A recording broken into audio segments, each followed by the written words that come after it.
자, 오늘 우리가 함께 생각할 말씀은 우리 구약 성경 이사야서 49장입니다. 1절부터 마지막 절까지 좀 긴 말씀이지만은 정말 구구절절이 우리들에게 마음에 와닿는 너무란 은혜스러운 말씀이기 때문에 우리가 한번 같이 읽겠습니다. 구약 성경 1028면 이사야서 49장 1절에서 마지막 절까지 제가 한 절 읽고 여러분이 한 절 읽고 함께 교독합니다. 섬들아 내게 들으라. 먼 곳 백성들아 귀를 기울이라. 여호와께서 태에서부터 나를 부르셨고 내 어머니의 복중에서부터 내 이름을 기억하셨으며 내 입을 날카로운 칼같이 만드시고 나를 그의 손 그늘에 숨기시며 나를 갈고 닦은 화살로 만드사 그의 화살통에 감추시고 내게 이르시되 너는 나의 종이요 내 영광을 내 속에 나타낼 이스라엘이라 하셨느니라. 그러나 나는 말하기를 내가 헛되이 수고하였으며 무익하게 공연히 내 힘을 다하였다 하였도다. 참으로 나에 대한 판단이 여호와께 있고 나의 보응이 나의 하나님께 있느니라. 이제 여호와께서 말씀하시나니 그는 태에서부터 나를 그의 종으로 지으신 이시요 야곱을 그에게로 돌아오게 하시는 이시니 이스라엘이 그에게로 모이는도다. 그러므로 내가 여호와 보시기에 영화롭게 되었으며 나의 하나님은 나의 힘이 되셨도다. 그가 이르시되 내가 나의 종이 되어 야곱의 지파들을 일으키며 이스라엘 중에 보전된 자를 돌아오게 할 것은 매우 쉬운 일이라. 내가 또 너를 이방의 빛으로 삼아 나의 구원을 베풀어서 땅 끝까지 이르게 하리라. 이스라엘의 구속자 이스라엘의 거룩하신 이신 여호와께서 사람에게 멸시를 당하는 자 백성에게 미움을 받는 자 관원들에게 종이 된 자에게 이같이 이르시되 왕들이 보고 일어서며 고관들이 경배하리니 이는 이스라엘의 거룩하신 이 신실하신 여호와 그가 너를 택하였음이니라. 여호와께서 이같이 이르시되 은혜의 때에 내가 네게 응답하였고 구원의 날에 내가 너를 도왔도다.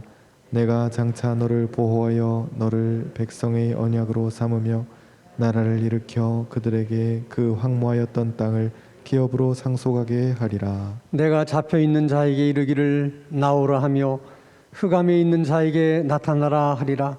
그들이 길에서 먹겠고 모든 헐벗은 산에도 그들의 풀밭이 있을 것인즉 그들이 줄이거나 목마르지 아니할 것이며 더위와 볕이 그들을 상하지 아니하리니 이는 그들을 긍휼히 여기는 이가 그들을 이끌되 샘물 근원으로 인도할 것임이라. 내가 나의 모든 산을 길로 삼고 나의 대로를 도두리니 어떤 사람은 먼 곳에서 어떤 사람은 북쪽과 서쪽에서 어떤 사람은 시님 땅에서 오리라. 하늘이여 노래하라. 땅이여 기뻐하라. 산들이여 즐거이 노래하라. 여호와께서 그의 백성을 위로하셨은즉 그의 고난당한 자를 긍휼히 여기실 것임이라. 오직 시온이 이르기를 여호와께서 나를 버리시며 주께서 나를 잊으셨다 하였거니와 여인이 어찌 그 젖 먹는 자식을 잊겠으며 자기 태에서 난 아들을 긍휼히 여기지 않겠느냐. 그들은 혹시 잊을지라도 나는 너를 잊지 아니할 것이라. 내가 너를 내 손바닥에 새겼고 너의 성벽이 항상 내 앞에 있나니 내 자녀들은 빨리 걸으며 너를 헐며 너를 황폐하게 하던 자들은 너를 떠나가리라. 내 눈을 들어 사방을 보라. 그들이 다 모여 내게로 오느니라. 나 여호와가 이르노라. 내가 나의 삶으로 맹세하노니 네가 반드시 그 모든 무리를 장식처럼 몸에 차며 그것을 띠기를 신부처럼 할 것이라. 이는 내 황폐하고 적막한 곳들과 내 파멸을 당하였던 땅이 이제는 주민이 많아 좁게 될 것이며 너를 삼켰던 자들이 멀리 떠날 것이니라. 자식을 잃었을 때 낳은 자녀가 후일에 내 귀에 말하기를 이곳이 내게 좁으니 넓혀서 내가 거주하게 하라 하리니 그때 내가 내 마음에 이르기를 누가 나를 위하여 아들을 낳았는고 나는 자녀를 잃고 외로워졌으며 사로잡혀 유리하거늘 이들을 누가 양육하였는고 나는 홀로 남았거늘 이들은 어디서 생겼는가 하리라. 주 여호와가 이같이 이르노라. 내가 문나라를 향하여 나의 손을 들고 민족들을 향하여 나의 기치를 세울 것이라. 그들이 네 아들들을 품에 안고 내 딸들을 어깨에 메고 올 것이며 왕들은 내 양부가 되며 왕비들은 내 유모가 될 것이며 그들이 얼굴을 땅에 대고 내게 절하고 내 발에 뒤끝을 핥을 것이니 내가 나를 여호와인 줄을 알리라. 나를 바라는 자는 수치를 당하지 아니하리라. 용사가 빼앗은 것을 어떻게 도로 빼앗으며 승리자에게 사로잡힌 자를 어떻게 건져낼 수 있으랴. 여호와가 이같이 말하노라. 용사의 포로도 빼앗을 것이요 두려운 자의 빼앗은 것도 건져낼 것이니 이는 내가 너를 대적하는 자를 대적하고 내 자녀를 내가 구원할 것임이라. 내가 너를 억압하는 자들에게 자기의 살을 먹게 하며 새술의 취함같이 자기의 피에 취하게 하리니 모든 육체가 나 여호와는 내 구원자요 내 구속자요 야곱의 전능자인 줄 알리라. 아멘. 하나님을 믿는 성도들이 자주 하는 말이 있습니다. 도대체 어떤 사람이 하나님을 잘 믿는 사람일까? 또 어떻게 하면 우리가 하나님을 잘 믿을 수가 있는가? 이 질문에 대한 대답은 여러 가지가 있을 수 있을 거예요.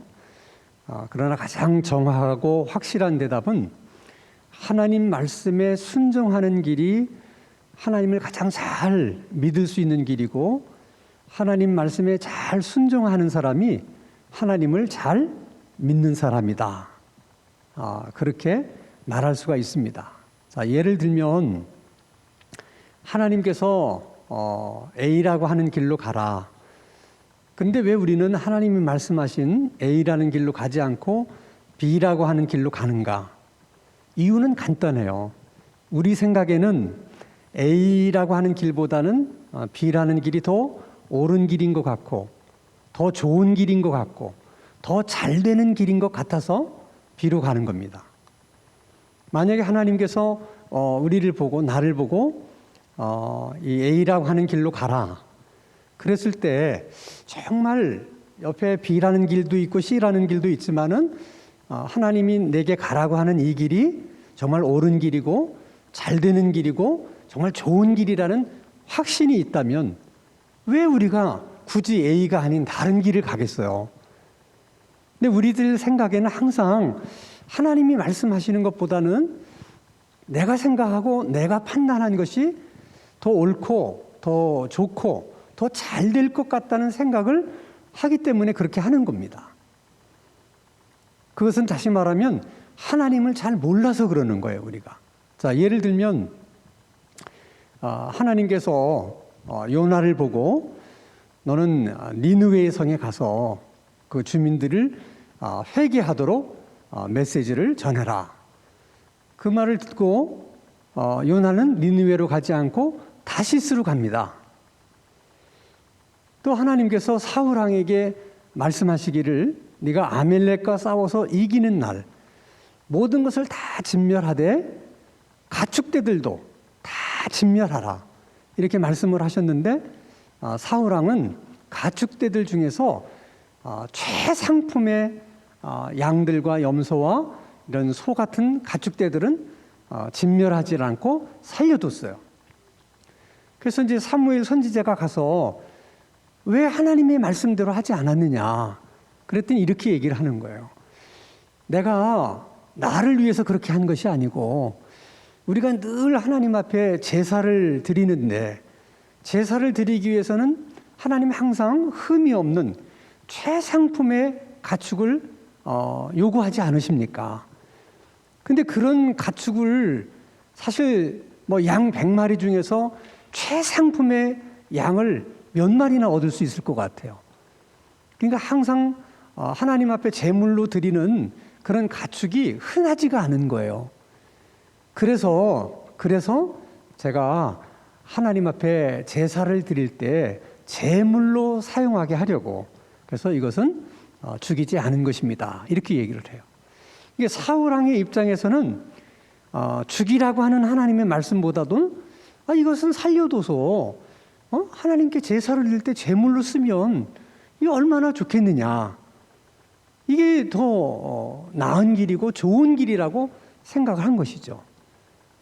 이 결과적으로는 요나도 그렇고 사울왕도 그렇고 왜 니느웨로 가라고 하시는 그 하나님의 말씀, 그렇게 말씀하시는 하나님이 도대체 무슨 생각으로 그렇게 말씀하셨는지를 모르는 거예요.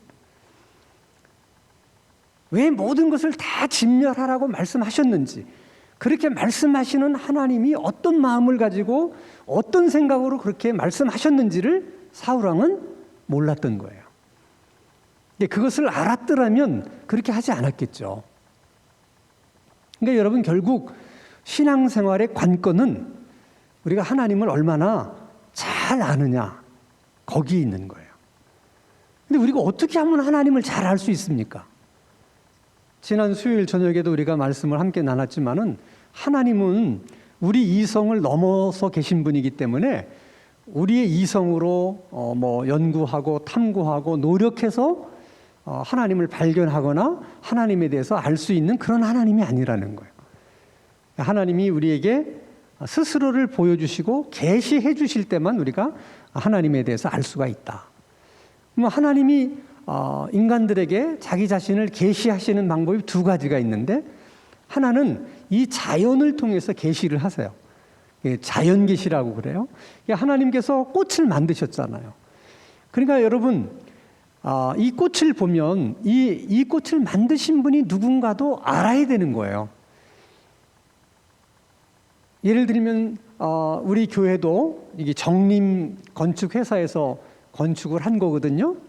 모든 건축 회사들은 자기 나름대로의 건축물의 스타일이 있어요. 그래서 건축을 전공하신 분들은 그 건축물만 보더라도 저건 어느 회사가 지은 거다, 또는 누가 설계한 것이다 하는 걸 대충 압니다. 그런 것처럼 하나님께서 천지를 창조하셨다면 하나님이 창조하신 것을 통해서 이것은 하나님이 만드신 것이구나 하는 것을 우리가 사실은 알아야 되는데, 근데 우리가 죄로 인해서 우리가 이 영이 다시 말하면 좀 더러워졌어요. 그래서 렌즈가 깨끗해야지만 잘 보이는데 이 렌즈가 더러워졌기 때문에 하나님이 만드신 것을 보면서도 그것을 하나님이 만드셨다는 걸 모르는 거예요. 그래서 사람들은 진화됐다고도 얘기하고 우연히 생겼다고도 얘기하고 별소리를 다 하는 거죠. 그래서 죄성을 가지고 있는 인간들은 자연을 보고서는 하나님을 알 수가 없어요. 하나님이 이 자연을 통해서 자기를 계시해 주셨지만 우리가 죄로 인해서 이 영이 어두워졌기 때문에 이 자연을 통해서는 우리가 하나님을 알 수가 없어요. 그래서 하나님이 특별한 계시를 또 해주셨어요. 특별하게. 그 특별 계시가 우리에게 주신 성경입니다. 근데 그 성경 안에서도 특별히 이스라엘의 역사 속에서 하나님이 자기 자신을 가장 많이 계시를 하세요. 그래서 우리가 이스라엘 민족에 대해서 특별한 관심을 갖게 되는 것이고, 이스라엘 역사에 대해서 또 우리가 깊은 관심을 갖게 되는 이유가 거기에 있는 거예요. 그렇지 않다면 우리 역사를 배우기도 시간이 없는데, 우리 역사를 배우는 것도 우리가 벅찬데 굳이 우리가 이스라엘 역사에 대해서 알아야 될 이유가 뭐가 있겠어요? 그런데 이스라엘 역사는 단순한 한 나라의 역사가 아니라 바로 이스라엘의 역사 속에 하나님께서 어떤 분인가 하는 것을 계시해 주셨다는 거예요. 그러니까 우리가 성경을 읽을 때, 특별히 이스라엘과 관련된 말씀을 읽을 때는 그 말씀 속에서 하나님이 어떤 분인지, 하나님이 어떤 마음을 갖고 계시고 어떤 생각을 갖고 계신지를 알아야 돼요. 그걸 모르고 읽으면 그냥 그건 정말 이스라엘의 역사고 그냥 3,000년, 4,000년 전에 있었던 그냥 이야기에 지나지 않아요. 반드시 그 말씀 속에서 우리가 하나님을 찾아내야 된다는 거죠. 그 일이 굉장히 중요한 일이에요. 자, 그런 일들을 우리가 이제 어떻게 할 수 있느냐? 자, 성경을 읽으면서 하나님이 은혜를 주시면 이게 무슨 뜻이구나 하는 것을 알게 되고 깨닫게 되잖아요.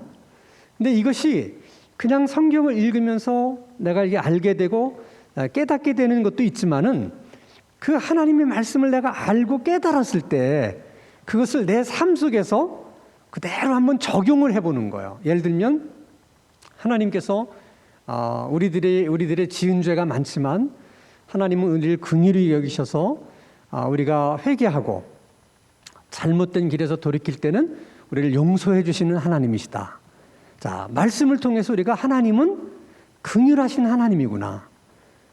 우리가 어떤 죄를 지었더라도 자기의 잘못을 뉘우치고 하나님께로 돌아오기만 하면 하나님은 용서해 주시는 하나님이시구나 하는 걸 우리가 성경을 통해서 안 거죠. 그것을 우리가 무슨 자연을 통해서 알았겠어요? 누가 가르쳐줘서 우리가 알았겠습니까? 하나님 스스로가 그런 하나님이라는 것을 성경을 통해서 계시해 주셨기 때문에 우리가 하나님은 그런 하나님이구라는 걸 안 거죠. 그렇지만은 그렇게 깨닫고 알게 된 것을 내가 내 삶 속에서 그대로 한번 적용을 해보는 거예요. 그래서 내가 용서하기 어려운 사람을 내가 이제 정말 큰 맘 먹고 용서를 했다. 그러면 내가 실제로 그 말씀을 삶 속에서 적용을 해보면 그때 더 분명하게 정말 하나님은 용서의 하나님이시구나 한 확신이 그때 확 들어와요. 그러니까 모든 하나님의 말씀은 적용되지 않으면 그냥 어떻게 보면 물론 우리가 알고 깨달았지만은 그렇게 마음속에 확 와서 닿는 말씀으로는 이렇게 와닿지 않는다는 것이죠. 그래서 우리가 늘 체험신앙, 이렇게 신앙의 경험 이거를 이야기하는 이유가 거기에 있는 거예요. 그게 자기가 삶 속에서 한번 경험해 보면 정말 하나님은 용서의 하나님이시다. 정말 하나님은 긍휼의 하나님이시다. 이것이 너무 분명하게 와닿게 되는 거예요.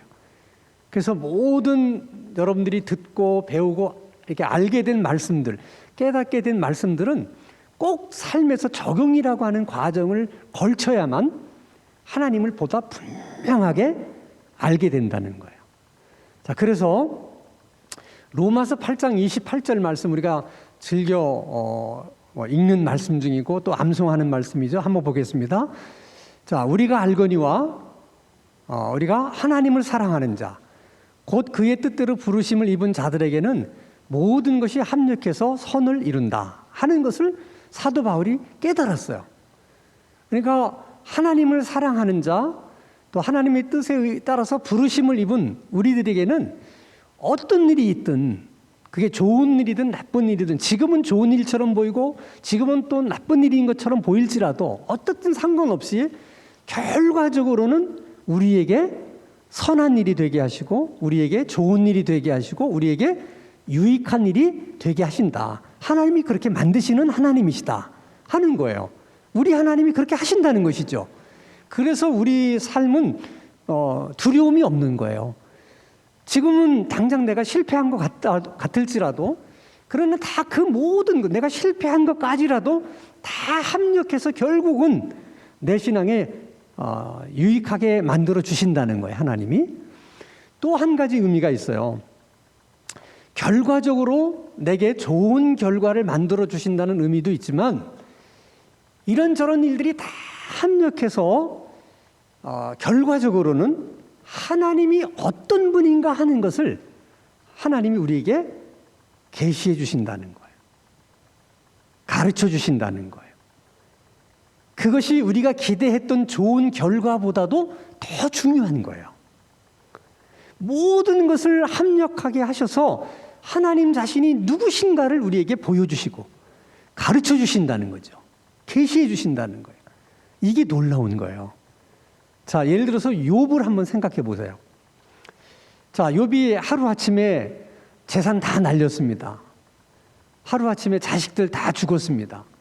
하루아침에 자기 몸에 아주 정말 견디기 어려울 정도의 이제 질병이 찾아와서 고통을 받습니다. 그걸 이해하지 못하는 아내, 그것을 이해하지 못하는 친구들 때문에 너무나 마음고생을 많이 해요. 근데 결과적으로 나중에 가서 그 시련을 잘 통과하고 난 후에 하나님은 잃었던 자녀도 다시 다 되돌려 주셨고, 또 잃었던 재산은 갑절로 다 주셨어요. 결과로 보면 굉장히 좋은 결과를 가져오게 된 것이죠. 말 그대로 합력해서 뭐를 이룬 거예요? 선을 이룬 거예요. 그런데 욥은 재산이 2배로 늘어났다든지 잃었던 자식들을 내가 다시 찾게 됐다든지 그것에 대한 언급은 한마디도 없습니다. 그 모든 고난을 겪은 후에 욥이 한 말은 이거예요. 내가 이때까지는 하나님에 대해서 귀로 듣기만 했는데, 다시 말하면 하나님에 대해서 나는 귀로 들어서 아는 그런 하나님이었는데, 내가 이 고난을 통해서 이제는 내 눈으로 주님을 뵙습니다. 그러니까 내가 귀로 들었을 때의 그 하나님하고는 다르게 내가 이제는 하나님을 보다 더 분명하게, 더 확실하게 하나님이 어떤 분인지를 제가 알게 됐습니다. 그거예요. 그것이 욥의 그 고난을 합력해서 하나님이 선을 이루신 거예요. 다시 말하면 욥의 그 고백 속에는 하나님이 이렇게 말씀하시는 거예요. 욥의 고난을 통해서, 욥의 고난 속에서 하나님은 끊임없이 자기 자신을 어떻게 계시해 주신 거예요. 보여주신 거예요. 그럼 이제 우리는 이런 생각을 할 수 있죠. 그 하나님이 자기 자신을 계시하고 보여주실 때 왜 하필이면 고난 중에 그렇게 하실까? 아니, 성공 속에, 우리가 성공하고 잘 될 때는 왜 하나님이 보여주시면 안 돼요? 그럴 때 하나님이 자신을 계시해 주시면 안 돼요? 그럴 때 하나님이 어떤 하나님이라는 것을 보여주면 안 돼요? 왜 하필이면 우리가 어려움 당하고 이렇게 고난 속에 있을 때만 왜 하나님이 그렇게 하시느냐? 그것은 하나님이 성격이 이상해서 그러신 게 아니고요. 그것은 학습 효과 때문에 그래요. 다시 말하면 하나님이 뭔가를 가르쳐 주시는데 그 가르침을 우리가 배울 때 그 학습 효과가 언제 가장 크게 잘 나타나느냐? 고난당할 때예요. 왜냐하면 고난을 당할 때는 사람의 생각이나 모든 게 굉장히 단순해져요. 고난당하는 사람에게는 생각이 복잡하지 않아요. 계속 고난을 당해보세요. 생각이 단순해집니다.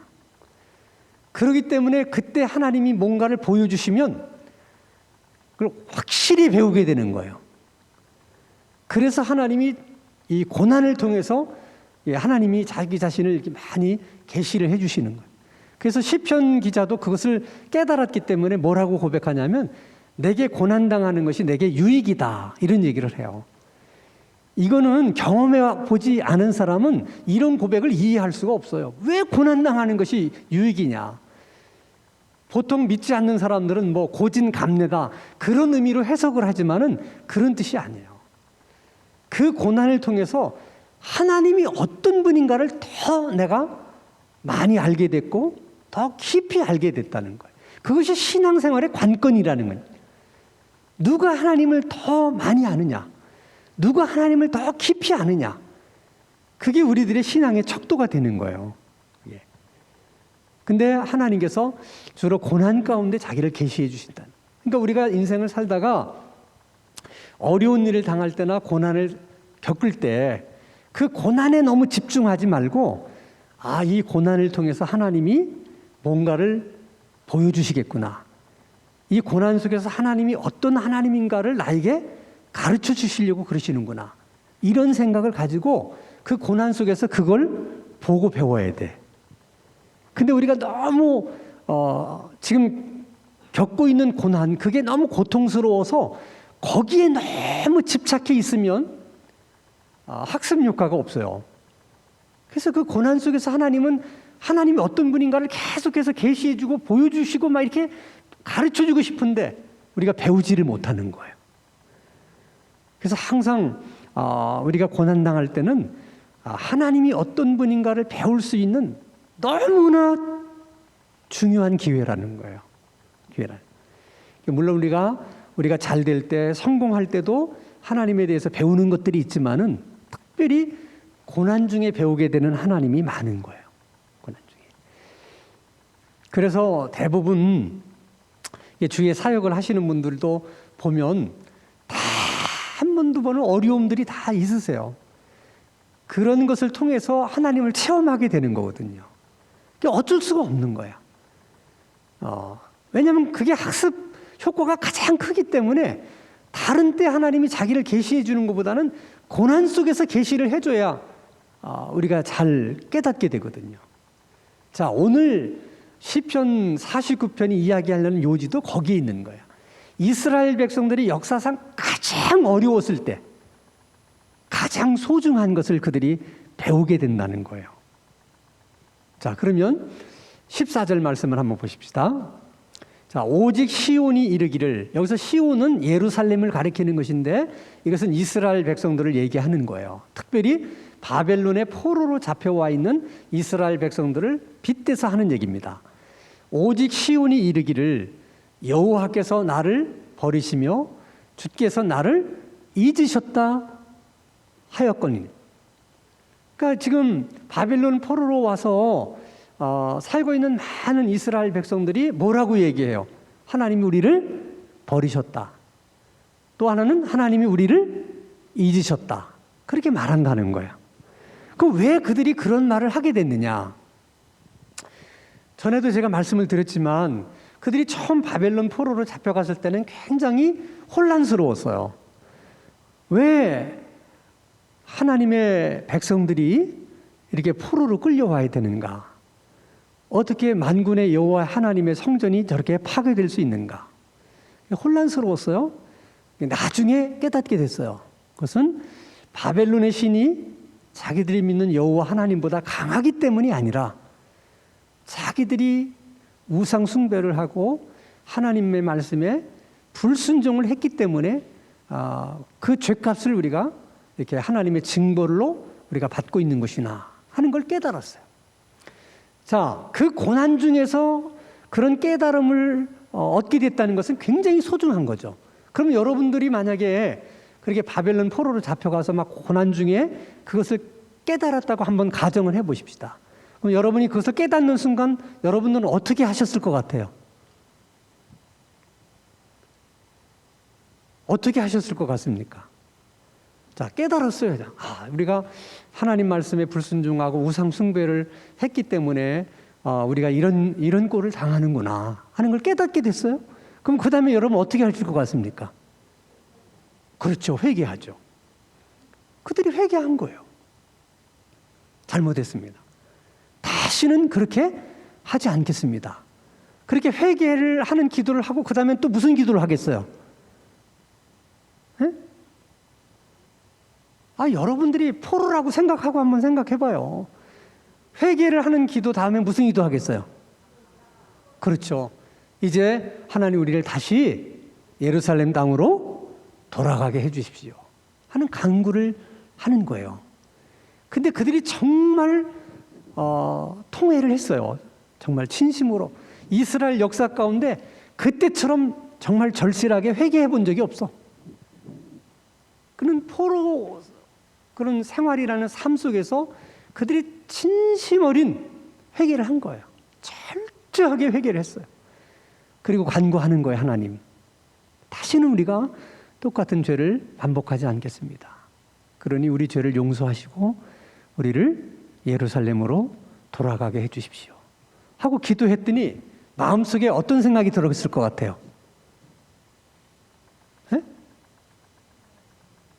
진심으로 회개를 하고 하나님께 그런 간구를 했을 때 마음에 어떤 생각이 들겠어요?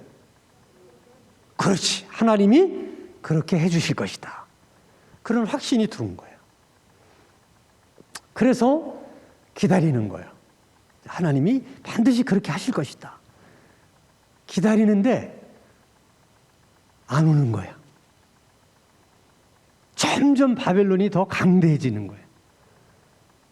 상황이 조금 더 개선될 여지가 보이지가 않는 거예요. 그러니까 다시 이들이 낙심하게 돼요. 그러면서 이제 자조 어린 그런 말들을 이제 하기 시작합니다.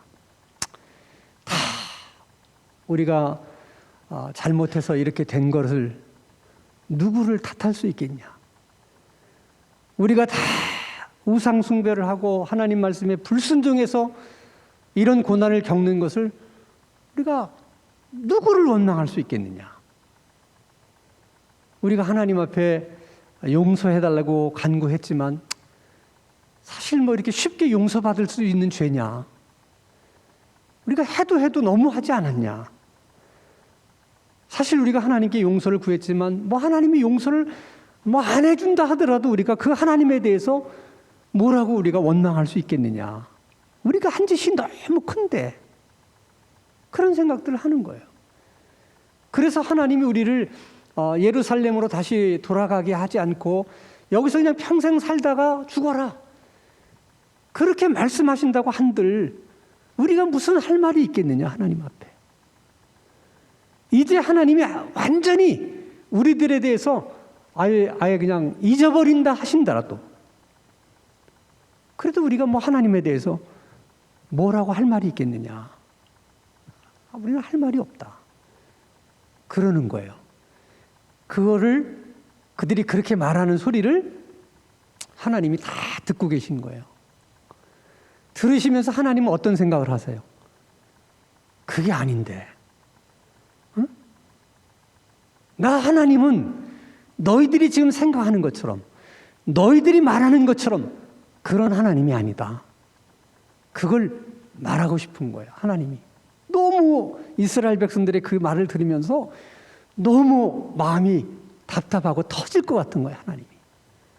그래서 15절에 하나님이 이렇게 대답을 하세요. 여인이 어찌 그 젖 먹는 자식을 잊겠으며 자기 태어서 난 아들을 긍휼히 여기지 않겠느냐? 그들은 혹시 잊을지라도 나는 너를 잊지 않을 것이다. 얘가 너무 적절한 예를 드신 거예요. 하나님이. 자, 어떤 애미가 자식을 사랑하지 않는 애미가 있겠어요? 애미가 자기가 배고픈 건 다 참을 수 있지만은 자식이 굶주리는 것, 자식이 배고픈 것은 참을 수가 없는 것이 엄마의 마음이에요. 그렇지만 그것이 엄마의 마음이지만 인간이기 때문에 연약해서 그런 마음만 있을 뿐 자기 자식을 그렇게 지켜줄 수 없을 때가 있는 거예요.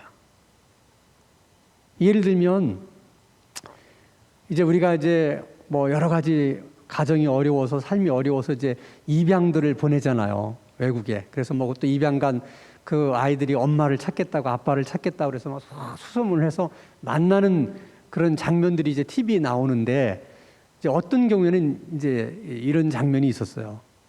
그 엄마가 그 아이를 붙들고 막 울면서 용서를 구하는 거야. 내가 너를 버린 게 아니라는 거야. 그 지금 그 입양 간 그 아이들은 부모가 자기를 버렸다고 하는 것 때문에 평생 그걸 상처로 안고 산 거죠. 근데 그 엄마가 고백하는 거야. 내가 너를 버린 게 아니라는 거야. 네가 이 못난 애미를 만나서 밥 한 술도 제대로 얻어먹지 못하고 계속 그 굶는 것을 보면서 애미로서 너무 마음이 아프더라는 거야. 근데 내가 너를 위해서 해줄 게 없고 그때 입양이라도 가면 밥이라도 굶지 않고 먹는다고 얘기를 해서 그래서 내가 너를 입양을 보냈다는 거예요. 그게 여러분 어쩔 수 없는 거예요. 인간이 연약하기 때문에. 정말 그 자식을 버리고 싶어서 버린 건 아니지만 그럴 수밖에 없는 그런 그 엄마의 마음도 얼마나 아프겠어요. 근데 하나님이 뭐라고 얘기하냐면 너희들은 그럴 수 있다. 응? 너희들 연약하기 때문에. 그러나 나 하나님은 그러지 않는다는 거야. 절대로 너희들을 잊지 않는다는 거야. 그 다음에 16절에 이렇게 말씀하십니다. 내가 너를 내 손바닥에 새겼고 너의 성벽이 항상 내 앞에 있다. 이 너의 성벽은 예루살렘 성벽을 말하는 거예요. 내가 너를 어디에다가 새겼다고요? 손바닥에다가. 손바닥에다 여러분 이름을 이렇게 새겼다는 거예요. 근데 하나님의 왜 하필이면 손바닥에다 새겼을까요? 예, 제일 보기가 편해요. 손바닥에 새기면. 학교 다닐 때 컨닝할 때 어디다 적어? 잘하시네.